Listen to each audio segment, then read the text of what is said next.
အခုလိုက်ပြပေးမယ့်နေရာကချွန်ဘူဒီမြို့နယ်ကတနင်္ဂနွေဈေးလေးပါ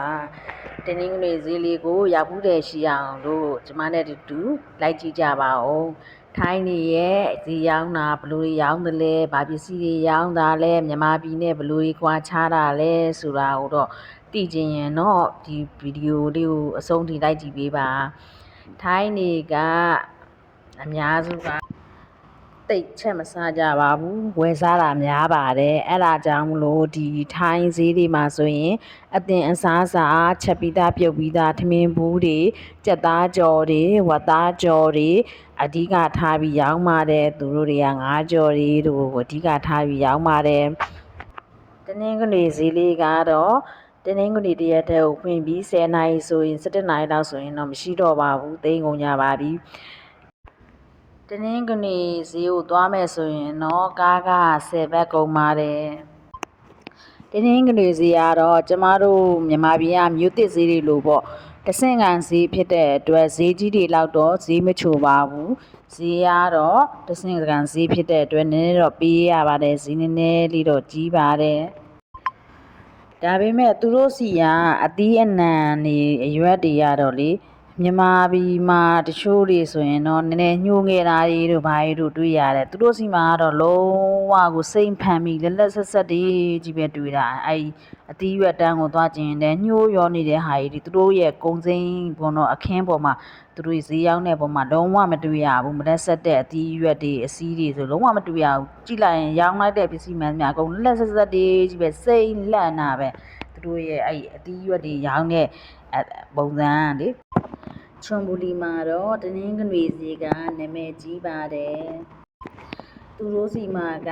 ကြက်သားရဲ့ဝက်သားရဲ့ငါးရဲ့တွေပင်လယ်စားတွေရဲ့ကတော့ဖောတီတီတွေးရတယ်ဆိုင်တိုင်းကတော့အများစုတင်ရောင်းကြတယ်ဒါပေမဲ့အမဲသားကတော့တိတ်ရှားတယ်တိတ်အများစုကတိတ်တင်မရောင်းကြဘူးအမဲသားကတော့ကျန်တဲ့အရာတွေကတော့သူကတော့ပုံတင်ရောင်းကြတာတွေးရတယ်ထိုင်းမှာကလေတကယ်ချက်မစားခြင်းတဲ့လူတွေအတွက်ဆိုရင်တော့တကယ်ကိုလေဝယ်စားရလွယ်အောင်လို့လုပ်ပြီးထားပါတယ်အစင်သင့်ကိုပဲဘာဝဲအနည်းဆုံး40 50နဲ့ဈေးတွေလည်းဈေးမကြီးဘူးလူတယောက်စာကောင်းလုံလောက်အောင်စားလို့ရအောင်ရောင်းပေးထားတယ်အကုန်လုံးဘာနေလေဟင်းဒီဟင်းရွက်ဆိုရင်လည်းအနည်းဆုံး10ဘတ်တန်ကနေစီးပေးထားတယ်တစ်စီးကိုအနည်းဆုံး10ဘတ်အလိုကနေပြီးတော့လိုက်ထုံးကြီးဆိုတာသူကရောင်းပေးတယ်ပြီးတော့သူတို့ရဲ့အဲ့ကြက်သားဝက်သားတွေတို့ရောင်းရင်1ကီလိုကို100ကျော်ရှိတယ်ဒီမှာကဝက်သားတော့တကယ်ရှယ်တန်တယ်ဝက်သားတော့ဈေးသက်သာတယ်ဈေးဖောတီတီရတယ်ဝက်သားတော့ဈေးမစိုးဖျားပန်းဆိုရင်လေထိုင်းနေရဝယ်တာနေတယ်ဖျားပန်းကိုမြန်မာတွေကပဲဖျားပန်းဝယ်ပြီးကက်ကြတာများတယ်အများစုကပန်းရောင်းဝိုင်းမြန်မာတွေပဲရောင်းရတာများတယ်ထိုင်းနေရပန်းတွေတိတ်ပြီးတော့မဝဲကြဘူးဖျားပန်းတွေကိုမနက်စာဆိုရင်လေဘာစားမလဲကောင်းညင်းနဲ့ကြက်သားကြော်နဲ့ဝက်သားပြားနဲ့အဲ့လိုကောင်းညင်းတစ်ထုပ်ဆိုရင်လည်း10ဘတ်ဝက်သားပြားတစ်ပြားဆိုရင်လည်း10ဘတ်ကြက်သားပြားတစ်ပြားဆိုရင်လည်း10ဘတ်ကြက်သားကြော်ဆိုရင်20တန်းရှိ20တန်းစရှိတယ်အဲ့လိုလေးတွေပေါ့မနက်စာဆိုလဲအဲ့ဒါတွေအများစုရောင်းကြတာများတယ်မြန်မာပြည်လိုတော့ဘလောက်တောက်ဒီမိုးငါးတွေပါအဲ့လိုတော့သူတို့ဝမ်းပြကြဘူးအဲ့လိုအကျော်လော်လေးနဲ့ကောင်းညင်းပေါင်းလေးတွေနဲ့ဝယ်စားကြတာများတယ်ထိုင်းနေရကြောက်ဦးတွေဘဲဦးတွေဆိုရင်လည်းသူ10လုံးလေးတွေတစ်ထုပ်ထုတ်ထားပေးတယ်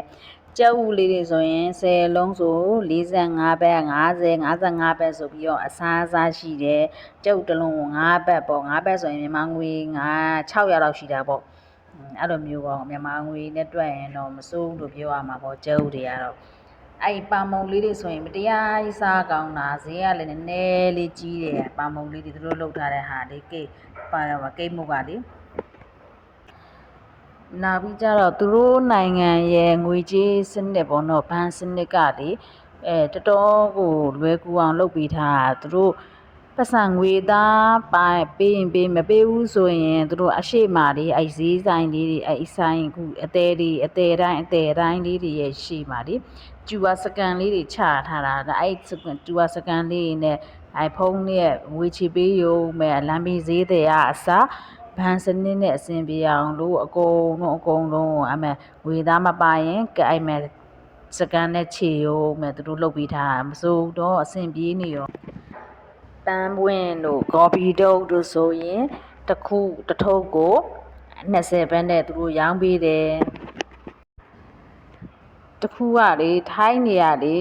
သူတို့ရောင်းတာကိုကြည့်ရတာလေအစားအသောက်တွေကိုလေဘာနေကင်ရောင်းတာများတယ်အဲ့မီးဖိုးကြီးဖိုးပြီးတော့အကျုပ်လဲကင်ရောင်းလိုက်တာပဲငါတို့ဝတ်သားပြားတို့ကြက်သားပြားတို့ကောင်းညင်းတို့ကောင်းညင်းတို့လဲအကုန်လုံးမီးဖိုးပေါ်ကင်ပြီးရောင်းကြတာသူတို့တွေကကင်မရစီပဲထိုင်းနေရတော့ဒူရင်သီးစေဆိုရင်လေဒူရင်သီးတွေကိုလေခွဲပြီးသားလေးတွေဆိုရင်လည်းဘူးလေးနဲ့ထည့်ပြီးတော့တရားလေးကြော်လေးတွေနဲ့ရောင်းနေကြတာတန်းနေရောပဲဒူရင်သီးတွေကတော့မိုးလေးတွေကစင်စားမိတဲ့စားဖို့ပါပဲမျက်စိမိတ်လုံးအိတ်တဲ့ထီတော့စားချင်နေတယ်ဝတ်နဲ့ပလက်စင်ရတဲ့ခါစားမိတာပဲပေါင်းစင်နာနဲ့ရောင်းရင်များရဲ့စိတ်ကုန်နေလေစားပါပဲငါကိုတော့မတားနဲ့စားပါပဲဘိုက်ပေါအောင်စားလေစားပါပဲဘိုက်စားအောင်စားမယ်အော်တိတ်ချစ်တဲ့မင်းလေးကတော့စိတ်ကုန်နေတယ်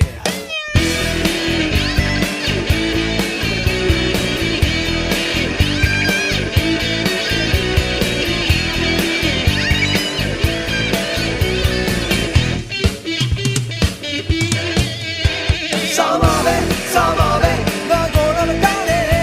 စားပါပဲဘိုက်ပေါအောင်စားမယ်စားပါ